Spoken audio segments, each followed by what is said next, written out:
Deep in Shanidar Cave, hidden in the Zagros Mountains of Iraqi Kurdistan, archaeologists found something chilling: the skeleton of a Neanderthal male, now known as Shanidar III, with a deadly wound in his ribs. This injury happened approximately 50,000 years ago. Scientists now debate, was this the first murder between our species? Did early humans kill this Neanderthal? The wound tells a story that could change how we understand our ancient past. The discovery of the story begins in the 1950s, when archaeologist Ralph Seletsky started digging in Shanidar Cave.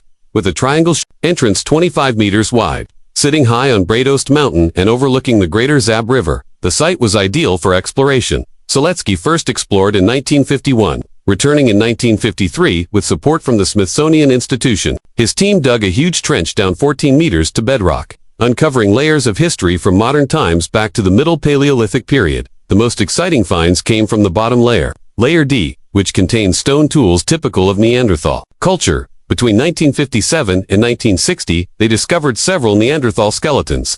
On April 16, 1957, a Kurdish worker spotted bones in the trench wall. This was Shanidar III, while most Neanderthal remains went to the Baghdad Museum. Shanidar III's bones were sent to the Smithsonian Institution in Washington, D.C., key decision for solving the mystery of his death. When scientists T. Dale Stewart and later Eric Trinkos examined the skeleton, they noticed something unusual: a partially healed wound on the left ninth rib. This meant Shanidar III survived the injury for a while, but died before healing completely. This discovery sparked decades of debate.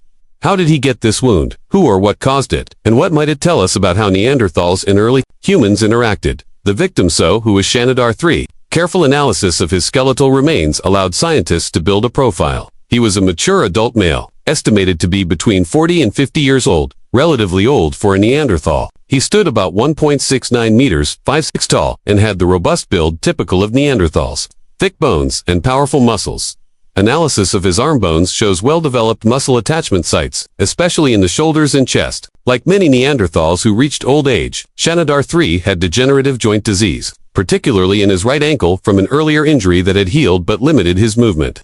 This pre-existing condition may have affected his mobility and made him more vulnerable. Evidence from the site shows that Neanderthals like Shanidar III were skilled toolmakers.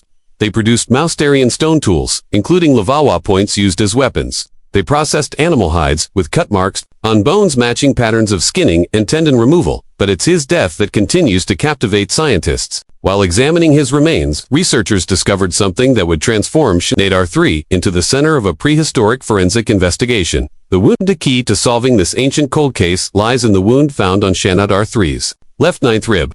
It was a clean cut on the lower edge of the rib, with microscopic evidence of bone regrowth indicating he lived for several weeks after the injury.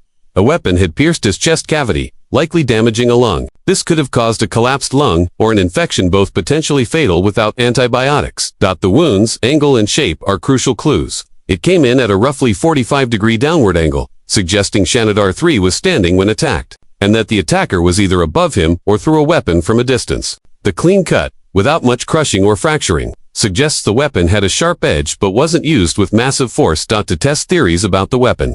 In 2009, researcher Stephen Churchill and his team at Duke University recreated stone tools from the period and tested them on pig carcasses with rib cages similar to humans. They tested two scenarios: high-energy impacts, thrusting spears used at close range; Neanderthal-style weapons, low-energy impacts, lightweight projectiles thrown from a distance more typical of early modern humans.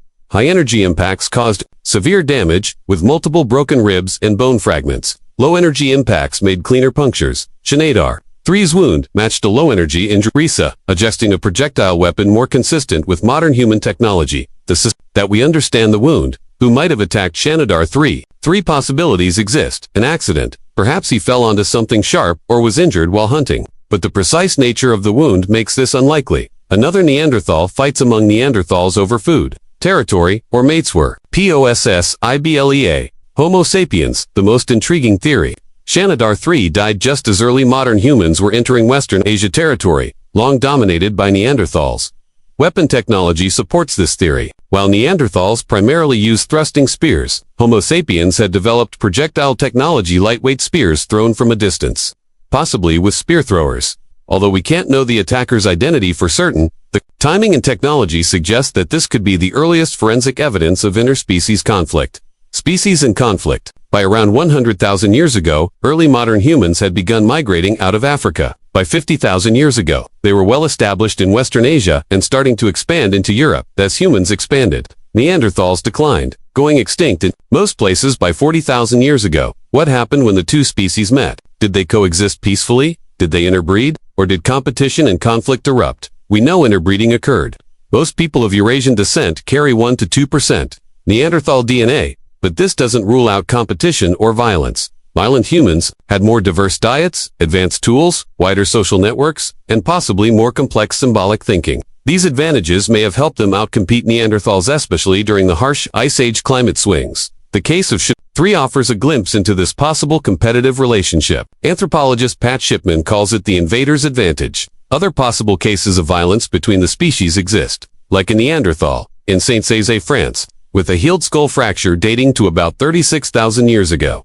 Stephen Churchill concluded, if modern humans saw Neanderthals as ecological rivals and had the ability to displace them, they probably did. But the evidence doesn't support a simple story of humans violently wiping out Neanderthals. The truth is likely more complex, involving climate change, population shifts, resource competition, disease, and occasional violent encounters. Shanidar 3 isn't proof of systematic violence but a single, poignant example of what might have happened during this critical evolutionary transition. Conclusion: Shanidar 3 lived at a pivotal moment in human history, when Homo sapiens were expanding and encountering other human species that had evolved separately for hundreds of thousands of years. His wound gives us a rare, tangible link to this transition. The projectile weapon that likely killed him represents not just violence but innovation, our ability to create tools that extend our reach, and sometimes our capacity for violence is a defining trait of Homo sapiens. Shanidar 3 reminds us that innovation and competition often go hand in hand. He wasn't just a fossil. He was a person who lived,